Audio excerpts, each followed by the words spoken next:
Magandang araw mga kaibigan. Bigyan natin ngayon ng opinion, reaction. Itong pahayag ni Mr. Jason sa kaugnay sa pagka-appoint ni PBBM kay General Torre na susunod na PNP Chief. Nakakagulat po ang description ni Mr. Jason sa tinawag niya na political animal ni Marcos Jr. itong bagong PNP Chief. Ito, pakinggan natin. Hindi siya na-appoint, na-promote. Kasi grabe ang ginawa nitong mamang ito, no? Talagang sinakripisyo niya, pangalan ng pamilya niya, yung dangal ng kaklase niya, ng institusyon kung saan siya nag-aral, no?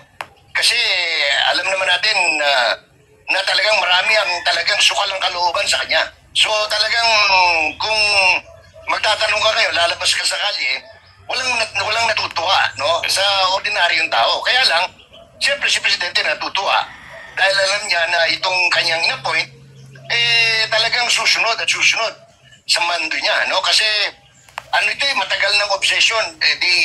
Mr. Torre is a political animal. Sir Jay, ito, pag-uusapan Political natin animal. ngayong umaga. Ito ang pagtatalaga ng bagong hepe ng Philippine National Police.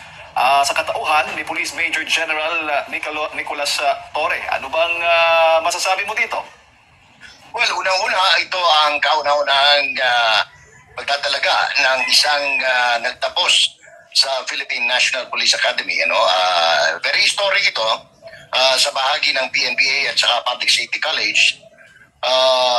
Tapos, ito ay prerogative din ng Pangulo, no? Na magtalaga ng kung sino ang kanyang napupusuan, patay na rin sa mga rekomendasyon ng National Police Commission at ng Department of Interior. So, apparently, si Mr. Torre was recommended, nasa shortlist siya na binigay ng DILG at NAPOLCOM, kabilang ang isa pang graduate ng PNPA at dalawang graduate ng Philippine Military Academy. So, kung tutusin natin, ito ay sinyalista rin ng pagtatapos ng leadership ng mga cavaliers o graduate ng PMA sa dating Philippine Constabulary, naging PCINP o Philippine Constabulary Integrated National Police, and eventually nung may tatag ang Philippine National Police pursuant sa itinakda ng Kongreso ng kapanahunan nila Senator Aquilino Pimentel Jr. So, basically, yan ang pinaka-background.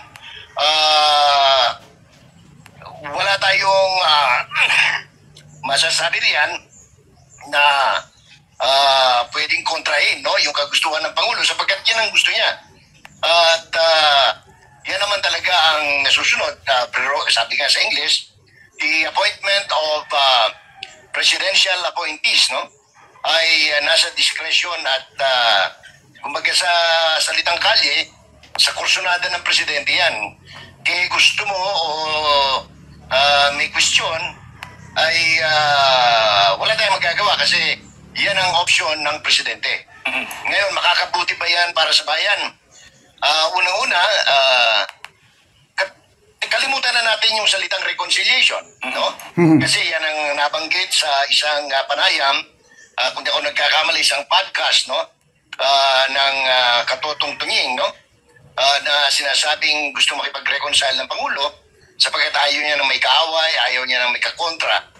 Pero with this development, I don't think this will sit well doon sa mga naging may sa Bisaya pa, dunay aligot-got, no? Aligot-got. Sa mga panghitabo.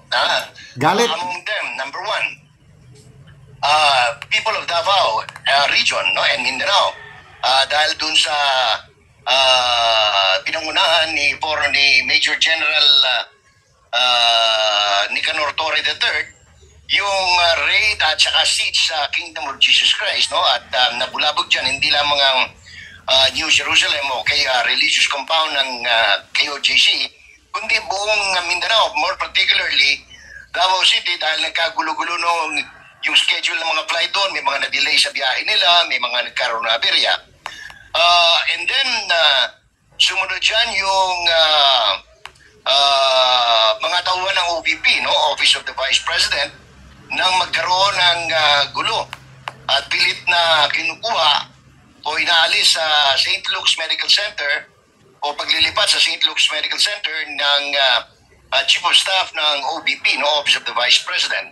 At ang pinakamalala, Jade and Admar, ay yung extraordinary rendition ng isang Filipino leader who is, incidentally, in all the surveys, is the most trusted Filipino leader.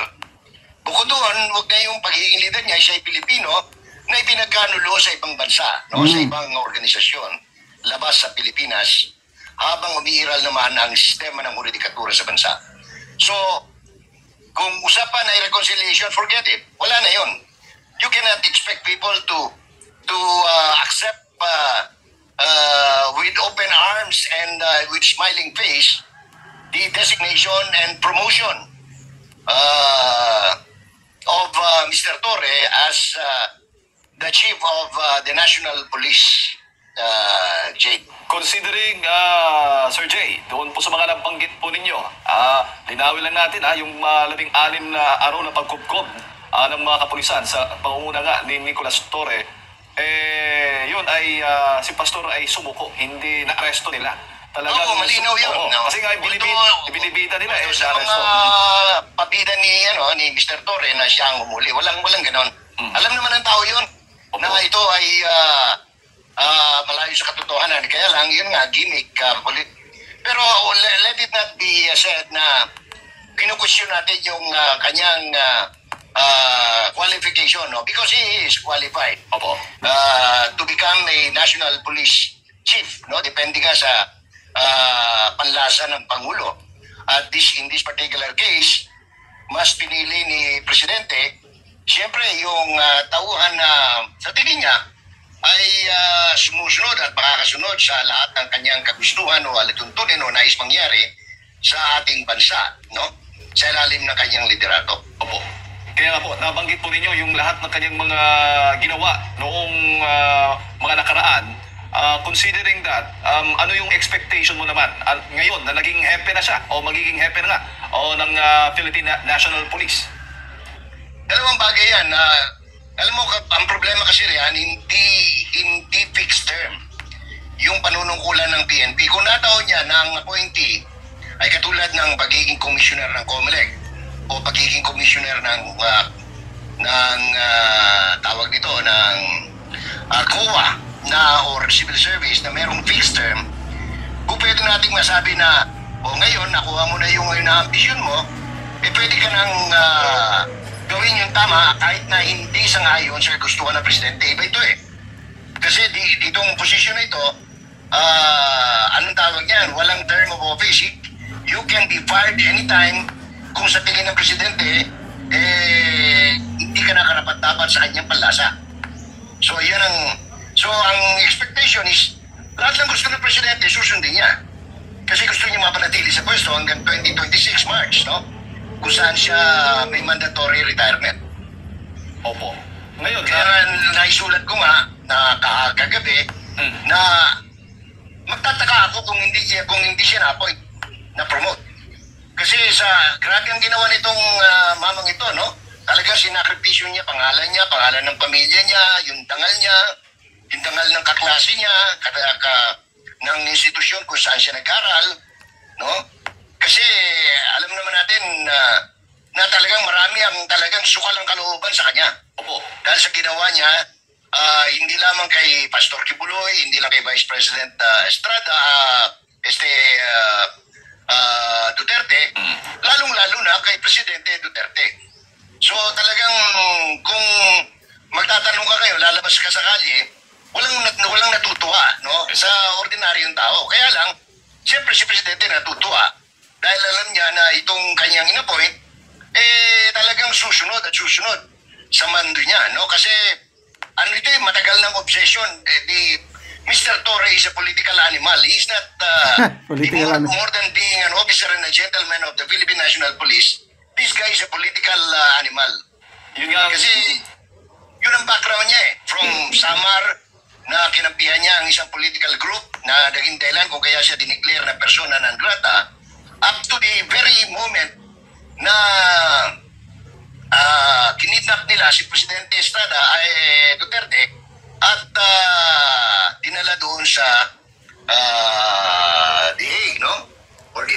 Grabe, no? Political animal. Grabe naman na description yun. Bakit kaya, ano bang pagkakaintindi nyo ng political animal? Magbasa lang ako ng mga Alicia Advincula, law violator, PNP chief. Ano na nangyari sa Pilipinas? Kata Roquete Marcelino, tama, magtaka kung hindi siya ang pinalit kay Marbel. Charmy Bagaso, puro clown gabinete ni BBM. Base Nali, premyo ni Ngagba kay Tory ang pagiging PNP chief. So, tama, wala tayong magagawa. Prerogative ng presidente yan. Good luck sa incoming PNP chief. God save the Philippines.